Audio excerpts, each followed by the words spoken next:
Shalom saudara yang dikasihi Tuhan. Merry Christmas. Selamat Hari Natal. Puji Tuhan, biar berkat Natal, damai Natal, sejahtera Natal, kasih Natal, semangat Natal, supaya saudara menerimanya semuanya. Ingat saudara, bagi orang yang percaya Tuhan, inilah saatnya kita hidup di dalam visi. Dan ketika kita hidup dalam visi, maka visi melahirkan visi kembali. Tapi kalau kita tidak hidup di dalam visi Tuhan, cuma hanya cita-cita kita, maka kita akan menjadi seperti Adam dan Hawa.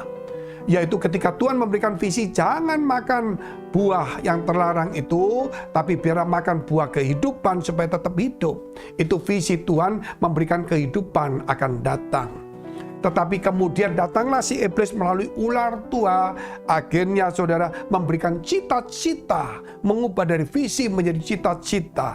Sehingga kemudian Adam dan Hawa itu memakan buah terlarang karena dia melihat tertarik, apalagi mengandung satu yang disebutkan oleh iblis akan menjadi seperti Allah. Ketika dia makan, terbukalah mata mereka, mereka telanjang. Dan saat itulah kita melihat mereka mengalami ketakutan ketika mendengar langkah Tuhan datang. Itulah akibat dosa orang menjauh dari Tuhan, saudara. Tetapi ketika Tuhan datang di muka bumi, Tuhan memberikan kepada kita kasih sayang. Biar hari ini yang siapapun yang punya firman Allah, yang mengerti tentang firman Allah, jadilah yang punya visi juga. Kalau kita punya firman Allah, jangan seperti ahli Taurat hanya mengoreksi, menghakimi, namun kita tidak melakukannya. Justru saat ini kita harus belajar dari orang Majus, yaitu yang punya visi, tetapi juga mau dibenarkan, mau mendengarkan firman Allah, sehingga mereka sampai kepada tujuan. Ketika dia sampai kepada tujuan karena bintang yang dilihatnya itu, dan karena firman Allah yang disampaikan ahli Taurat untuk meluruskan kembali jalan dia ke Bethlehem. Sampai di Bethlehem dia mendapatkan visi kembali. Itulah dari visi kembali kepada visi. Kita tunduk kepala, kita mau berdoa terlebih dahulu. Terima kasih Tuhan memberkati kami, menyucikan hati pikiran kami, supaya pada Natal ini kasih, berkat, damai, sejahtera Natal, semangat Natal boleh melimpah dalam hidup kami Tuhan. Supaya kami mulai mempunyai visi dan hidup di dalam visi Tuhan yang sesuai dengan firman Allah dan mau diperbaiki, mau dikoreksi oleh firman Allah, sehingga kami punya visi dan melahirkan visi kembali. Sehingga firman Allah terus-menerus mengoreksi kami, sehingga kami boleh memperoleh jalan yang lurus dan diluruskan dalam hidup kami yang salah. Kami berdoa untuk mereka yang dalam pergumulan masalah persoalan tantangan Tuhan, supaya Engkau memberikan hikmat, kekuatan, dan pertolongan. Demikian juga mereka yang sakit Tuhan sembuhkan di dalam nama Yesus. Haleluya. Amin. Kita lihat dulu firman Tuhan di dalam kitab Matius pasal 2 ayat 11. Yaitu tentang orang Majus yang sudah datang ke Bethlehem dan menjumpai bayi Yesus.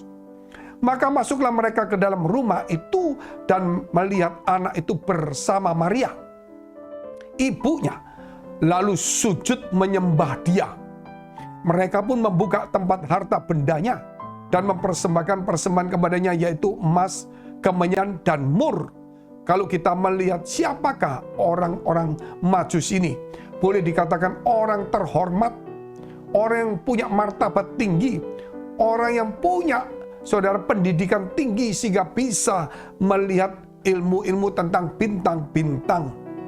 Bukan zodiak saudara, tetapi dia mendapatkan wahyu sehingga dia melihat ada bintang yang tidak pernah dilihat, sehingga dia kagum bahwa inilah tandanya Raja besar, Mesias datang ke bumi. Sehingga dia yang sudah dihargai di satu kerajaan yang besar, Persia, yang menjadi saingan dari kerajaan Romawi yang menguasai Israel saat itu, mereka datang bisa berjumpa dengan Herodes, dan kemudian mereka diperbaiki atau dikoreksi melalui firman Allah, yaitu ahli Taurat, yang ditunjukkan ke Bethlehem sesuai dengan kitab para nabi yang menunjukkan Mesias akan lahir di Bethlehem. Sehingga mereka sampai ke Bethlehem, mereka menjumpai ternyata bukan sebuah istana, mereka menjumpai bukan ada pasukan, bukan ada satu kekayaan rumah yang mewah, justru mereka menjumpai hal-hal saudara yang di luar dugaan mereka. Tetapi mereka tetap menyembah anak itu. Padahal Yesus masih bayi, mereka menyembahnya.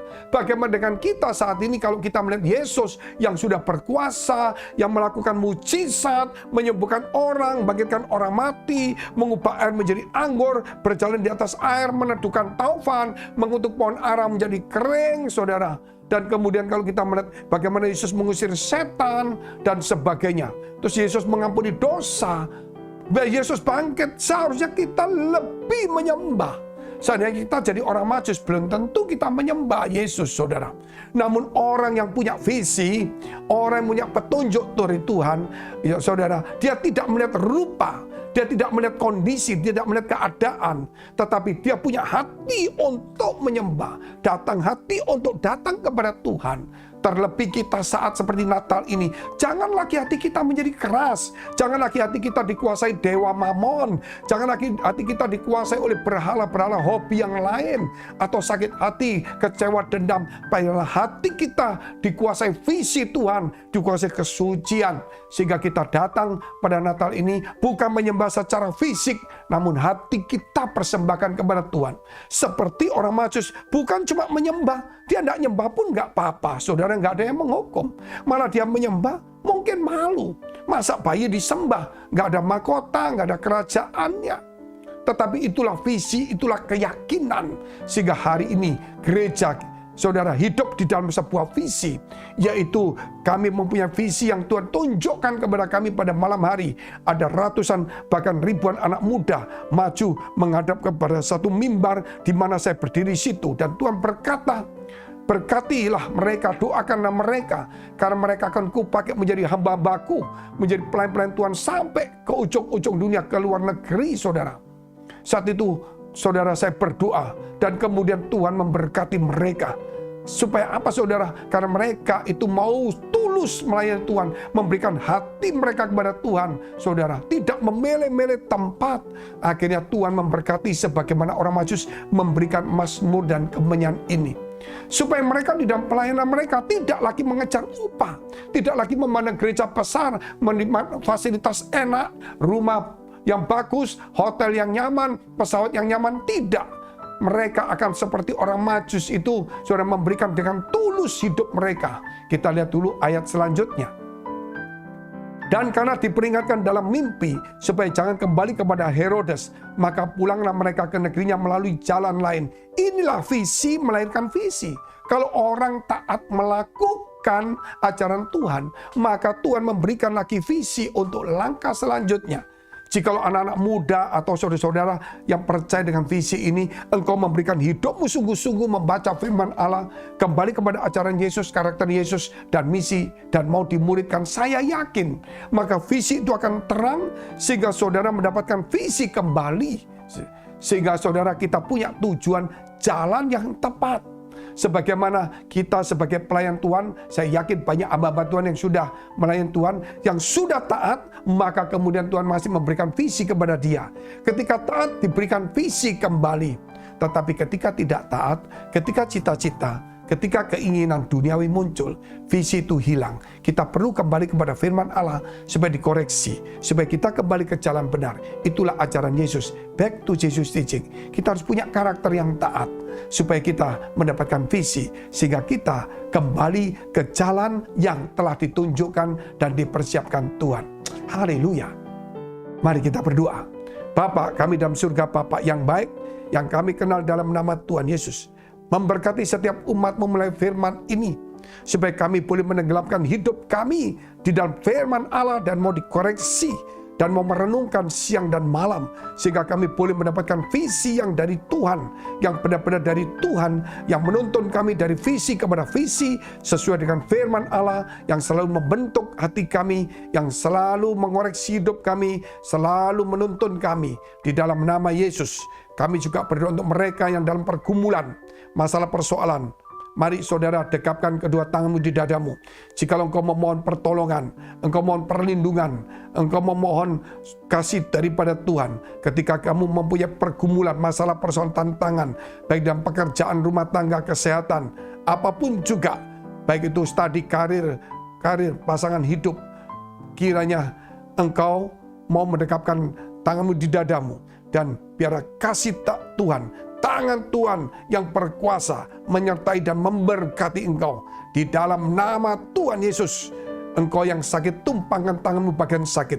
Di dalam nama Yesus, jadilah sembuh dan jadilah pulih. Tidak ada mustahil bagi orang percaya. Biarlah visi ini, firman ini membuat engkau berjalan kembali. Engkau yang lumpuh berjalan dalam nama Yesus. Engkau yang buta boleh melihat. Bahkan engkau yang tidak punya masa depan boleh mempunyai masa depan. Di dalam nama Tuhan Yesus. Haleluya. Amin. Merry Christmas. Jika saudara masih membutuhkan pelayanan doa dan konseling, silakan hubungi nomor tertera. Tuhan Yesus memberkati.